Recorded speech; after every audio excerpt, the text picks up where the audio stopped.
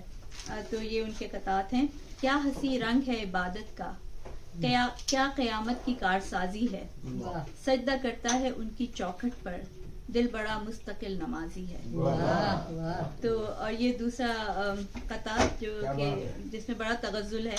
یہ تیری آنکھ ہے یا جھیل کے پاکیزہ کنول, یہ تیرا چہرہ ہے یا سجدہ گاہ نور سحر, یہ تیری مانگ میں افشاں ہے کہ تاروں کا ہجوم, یہ تیرے لب ہیں کہ یاقوت سے انمول گوہر. اور پھر اس کا اور یہ بعد میں یہ رنگ غزلوں میں آپ کو اتنا نظر نہیں آئے گا. اور پھر یہ ان کا قطعہ ہے. چاندنی کارگر نہیں ہوتی, تیرگی مختصر نہیں ہوتی, ان کی زلفیں اگر بکھر جائیں احتراماً سحر نہیں ہوتی, سحر نہیں ہوتی. بہت یہ انہوں نے وہاں, میں کٹ کر رہا ہوں اپنی اجازت سے, یہ شعر میں نے وہ جب میں پہلے آپ کے آنے سے بات کی ہے کہ کالج فیلو تھے میرے, تو یہ شعر انہوں نے کالج میں ہی سنایا تھا. جی یہ ان کی کالج کے زمانے کا, ان کی نوجوان نہیں میں نے سنایا تھا, جس کے لیے لکھا تھا شاید ان کو وہی. اچھا, اور پھر یہ شعر بھی ملتا جلتا رنگ لیے ہوئے ہے کہ زلفوں میں سکون پائے تھکن شام اودھ کی, رخ صبح بنارس کی امنگوں کا کنول ہے, اس شوق کو الفاظ کے شیشے میں نہ ڈھالو, غالب کا تخیل ہے وہ حافظ کی غزل ہے. تو یہ بالکل مختلف رنگ ہے جو آپ کو اس کے بعد ان کی غزلیات میں نہیں ملے گا. لیکن انہی قطعات میں انہوں نے جو ہے اس کے بعد آپ ان کی ٹرانزیشن دیکھیں کہ کس طرح انہوں نے جس طرح فیض تو ایک ہی غزل کے اندر ایک ہی نظم میں جو ہے وہ ٹریک بدلتے ہیں اور ایک دم سے جو ہے وہ ان کا وہ غم دنیا غم جانا کے ساتھ غم دورہ کو لے آتے ہیں. لیکن انہوں نے جو ہے تھوڑی ٹرانزیشن کیا ہے. وقت لمحوں کا سنہرا جال ہے, غم رخ ہستی پہ گہرا خال ہے, زندگی صحرا پہ ایک نقش قدم, نوجوانی ہرنیوں کی چال ہے. ایک طرف سیم و زر کے بستر پر زندگی کروٹیں بدلتی ہے, ایک طرف مفلسی کے دوزخ میں آدمیت کی لاش جلتی ہے. جسے قبائے عمارت سمجھ رہے ہیں جناب, کسی کے جسم سے چھینا ہوا کفن تو نہیں. امیر شہر کی مسند کو غور سے دیکھو, کسی غریب کی بیٹی کا پیرہن. تو یہ بڑے اچھے اشعار ہیں اور مجھے حیرت ہو رہی ہے کہ یہ بہت مشہور کیوں نہیں ہے, کیونکہ یہ اشعار واقعی مستحق ہیں کہ یہ جو ہے زبان زد عام ہو جاتے. تو اس کے بعد کی جو ان کے مجموعہ کلام ہیں, برگ صحرا جو کہ بند قبا کے بعد ان کی پہچان بنا, اس میں صرف غزلیات تھیں, اس میں نظمیں نہیں تھیں. اس کے بعد ریزہ حرف شامل ہوا, اور ریزہ حرف تک آتے آتے ان کی شاعری میں پختگی, مقصدیت اور ایک بغاوت کا بھی رنگ آ گیا. اور انہوں نے خود لکھا کہ ریزہ حرف میں محرومیوں کی طویل رات میں میری دکھتی آنکھوں سے بہتے اشکوں اور سینے میں تیر بن کر ٹوٹی ہوئی خواہشوں کی غیر مکمل دستاویز ملتی ہے. تو ریزہ حرف میں آزاد نظمیں بھی ہیں اور پابند نظمیں بھی ہیں, اور ان میں وہ مضامین شامل کیے گئے ہیں جن کو شاید غزل کی تنگ دامنی اجازت نہیں دیتی. تو انہوں نے ایک ریزہ حرف میں آزاد نظم ہے جس کا عنوان ہے میری گلی کے غلیظ بچوں. تو بڑا مجھے مختلف لگی یہ نظم. تو نظمیں پڑھنے کا تو ظاہر ہے میرے پاس وقت نہیں ہے, لیکن صرف میں آپ کو عنوان بتا رہی ہوں تو آپ کو خود ہی اس کے پتہ چل جائے گا تھوڑا بہت اس کے متن کا, لیکن یہ میں ریکمینڈ کروں گی کہ ضرور پڑھیے. اور پھر بڑی سہل ممتنع میں لکھی ہوئی آسان سی نظمیں بھی ہیں. جانتے تو ہم بھی تھے, مانتے تو ہم بھی تھے, اتنی تیز آندھی میں کب چراغ جلتا ہے, دل مگر مچلتا ہے, دل کی ضد کو کیا کہیے, اب کہ ہم نے سوچا ہے. نظم کا نام ہے اب کہ ہم نے سوچا ہے. تو اس میں بڑی روانی ہے, تھوڑا تھوڑا کہیں کہیں امجد اسلام امجد کا رنگ نظر آیا اس کی روانی. اس کے بعد پھر نظموں کے عنوان سے آپ کو پتہ چلے گا کہ ان میں کتنی جو ہے ورائٹی ہے اور کتنا آپ کو مختلف موضوعات ملیں گے. زندگی لفظ ہے, جب کنجے قفس میں پیار کی پہلی سالگرہ. یا پھر یہ نظم مجھے بڑی اچھی لگی, اس کا نام ہے آئینہ تو اجلا ہے. آئینہ تو اجلا ہے, ہم تو کل بھی کہتے ہیں اپنے عکس کی کالک دھل سکے تو دھو ڈالوں. ہم تو کل بھی کہتے تھے اپنی ٹیڑھی آنکھوں کے ترچھے زاویے بدلو. تو نظمیں لمبی ہیں، ظاہر میں پوری نہیں پڑھ سکتی. پھر اس میں پابند نظمیں بھی ہیں، مثلا چار اگر امن دو عالم تو کہاں ہے، یہ لمبی اور پابند نظم ہے، اور اس کے عنوان سے ہی لگ رہا ہے کہ یہ کس موضوع کے اوپر ہوگی. یہ ظاہر ہے ان کا وہ دور ہے جس میں انہوں نے سمجھنا شروع کیا اور ان کے اندر بغاوت بھی آئی، اور انہوں نے دیکھا کہ دنیا میں جو یہ سارا ناانصافی ہے اس کے اوپر انہوں نے آواز اٹھائی. اس کے بعد عذاب دید ان کا مجموعہ کلام سامنے آیا، اس میں بھی غزلیں اور نظمیں شامل تھی. ذکر شب فراق سے وحشت اسے بھی تھی، یہ مشہور غزل بھی اسی میں شامل ہے. لیکن ریزہ حرف میں اگر غلیظ بچوں پہ نظم تھی تو یہاں پر مصروف چوراہے پہ کھڑی فاقہ زدہ بیکارن پہ انہوں نے قلم اٹھایا ہے اور اس پہ نظم لکھی ہے. لیکن اور کچھ عاشقانہ نظمیں بھی ہیں جو کہ اب آپ کو نظر آ رہا ہے، ان کی پروگرس نظر آ رہی ہے کہ اب وہ عاشقی کے کس دور سے گزر رہے ہیں، کیونکہ نظم کا عنوان ہی ہے یہ پچھلے عشق کی باتیں ہیں، جب آنکھ میں خواب دھمکتے تھے، جب دل میں داغ چمکتے تھے. تو یہ اب وہ ان کا ٹرانزیشن ہوا ہے کس طرح سے کہ جب وہ ان قطعات، اور اس میں آپ دیکھیں ان کی گروتھ اور ان کا ٹرانزیشن. اور اسی طرح طلوع اشک ان کا اگلا مجموعہ کلام ہے، اس میں بھی نظمیں اور غزلیں شامل ہیں، قطعات نہیں ہیں. غم و علم کا رنگ نمایاں ہے اور وہ ان کی جو بہت ڈیپ میلنکلی نظر آتی ہے. تو میں بس یہیں پہ اپنے مضمون ختم کروں گی. کئی نظموں کے میں نے عنوانات لکھے ہیں اور ان میں سے ایک کو میں بہت ریکمینڈ کروں گی جو کہ مشہور بھی ہے، میں نے دیکھا تھا ان دنوں میں اسے جب وہ کھلتے گلاب جیسا تھا. تو یہ ضرور پڑھیے کیونکہ ہم سب نے ان دنوں میں کئی ایسے لوگ دیکھے ہوئے ہیں جو کھلتے گلاب جیسے تھے، اب بیچارے جو ہیں وہ گلاب. دیکھیے یہ جو شاعر لوگ ہوتے ہیں نا جی، ان کا جو عشق کی جو رومانٹک لکھتے ہیں وہ جی. اب آپ آگے ہو، تشریف رکھیے. آپ آ چکے ہیں؟ جی میں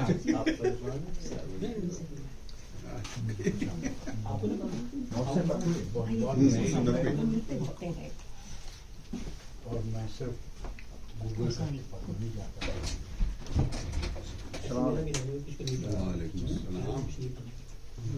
محسن نقوی وہ شاعر ہیں جن کو میں نے پاکستان میں جب میں تھا تو میں نے کبھی ان کا ذکر نہیں سنا.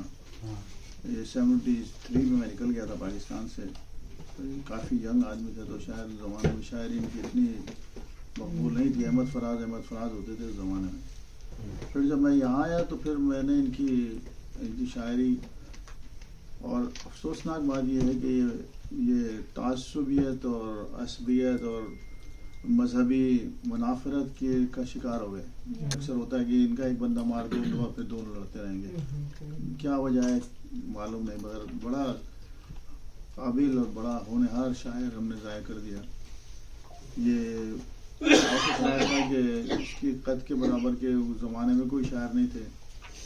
اب جو ہیں وہ چونکہ وہ نہیں ہیں تو عباس تابش وغیرہ کا نام سنتے ہیں. یہ امجد اسلام اجد وغیرہ یہ جو ہیں یہ سب کسی طرح سے چڑھ گئے اوپر، مگر ان کے پائے کا شاعر میری نظر میں اس وقت نہیں تھا. عبدالحمید عدم کے پیرائے کا شاعر سمجھتا ہوں میں ان کو. ان کی شاعری ان کی ہر چیز میں غم دنیا بھی ہے، غم جانا بھی ہے. بہت ہی انہوں نے تمام احاطہ کیا ہے شاعری کا. اور یہ وہ شاعر ہیں جو اپنی موت کے بعد مقبول زیادہ ہوئے ہیں. مثلا جون ایلیا ہیں، ان کی زندگی میں وہ اتنے مقبول نہیں تھے جتنے اب ہیں نوجوان نسلوں میں. اور محسن نقوی جو ہیں یہ شاعر بہت ہی میرے پسندیدہ شاعروں میں سے ایک ہیں، اور میں ان کو بڑے شوق سے جب بھی ان کے شعر سامنے آتے ہیں تو پڑھتا ہوں. مختصر یہ ہے کہ تھوڑی سی غزل میری آنکھوں کے سامنے، ویسے تو کوئی غزل ایسی نہیں ہے کہ میں اس کو نظر انداز کروں. ایک غزل ہے جو کہ انہوں نے تمثیلات اور جو انہوں نے وہ کیا تھا تو وہ غزل نکل نہ جائے میرے ہاتھ سے، بڑی مشکل سے ڈھونڈ کے نکالی. اب آپ اس کو دیکھیں کہ کس طرح سے انہوں نے غزل تو لکھتے ہیں لوگ، میں بھی لکھتا ہوں، ہر ایک آدمی لکھتا ہے. مقروض کے بگڑے ہوئے حالات کی مان، آپ لوگوں نے سنی ہوئی ہے یا کسی نے پڑھی ہے مجھ سے پہلے؟ سنائیے. کسی نے پڑھی ہے؟ تھوڑے سے پڑھے اب سنائی. مقروض کے بگڑے ہوئے حالات کے معنی میں، مجبور کے ہونٹوں پہ سوالات کے معنی میں، واہ دل کا تیری چاہت میں عجب حال ہوا ہے، سیلاب سے برباد مکانات کی معنی میں. واہ واہ کیا امیجری دی ہے انہوں نے. بہت خوبصورت. آپ دیکھیں مطلب الفاظ کا چناؤ. میں ان میں بھٹکتے ہوئے جگنو کی طرح ہوں، واہ میں ان میں بھٹکتے ہوئے جگنو کی طرح ہوں، اس شخص کی آنکھیں کسی رات کی مانند، واہ واہ رات میں جگنو. دل روز سجاتا ہوں میں دلہن کی طرح سے، غم روز چلے آتے ہیں بارات کی مانند. آپ اس پائے کے شعر کسی نئے دوسرے شاعر کے ایمن احمد الفراز کے بعد دکھا دیں. صحیح کہا. اب یہ بھی نہیں کہ کیا نام تھا اس کا جس شخص کو مانگا تھا مناجات کی بات. واہ کیا بات. واہ دوبارہ پڑھے. بہت خوبصورت. آپ قاضی بھائی دوبارہ سے پڑھے وہ بارات کی طرح. کہیں آ رہے ہیں آپ کے برات لے کے؟ ہاں میں قاضی ہوں نا، میں اس لیے پوچھ رہا ہوں. ہاں ہاں آپ کی حق کی ضرورت پڑے گی. قاضی اور بارات ذکر آ رہی. یہ دھندا ہے نا ہمارا، قاضی ہے. دل روز سجاتا ہوں میں دلہن کی طرح سے، دل روز سجاتا ہوں میں دلہن کی طرح سے، غم روز چلے آتے ہیں بارات کی معنی. یعنی دل اور غم اور یہ تو دنیا بھر کے شاعر کہتے رہتے ہیں. ایسا کسی نے کہا ہے مجھے بتا دیں. نہیں کہا کسی نے یہ پرانے موضوع کو لے کے اس کو بالکل بانچ بونچ کے نیا کر دو کہ ایسے لگے کہ بالکل برانڈ نہیں ہوا ہے. تو یہ اس کو بولتے ہیں کرافٹ. صحیح. کس درجہ مقدس ہے تیرے قرب کی خواہش. اب اس کا دوسرا مصرع سن لیں آپ. کس درجہ مقدس ہے تیرے قرب کی خواہش، قرب کی خواہش، معصوم سے بچے کے خیالات کی. کیا بات. اتنی پاکیزگی کو کس طرح سے لپیٹ کے دیا ہے. قرب کو اور پاکیزگی میں ہمیشہ اکثر مسئلہ ہو جاتا ہے. یہاں پہ دیکھیں کہ اس شخص نے کس طرح سے اس کو مقدس بنا دیا. قرب کیا بات. کس درجہ مقدس ہے تیرے قرب کی خواہش. اب یہ مقدس کو نبھایا انہوں نے اس طرح سے، معصوم سے بچے کے خیالات. محسن اسے ملنا میرا ممکن ہے نہیں ہے، محسن اسے ملنا میرا ممکن ہے نہیں ہے، میں پیاس کا سہرا ہوں اور وہ برسات کی معنی.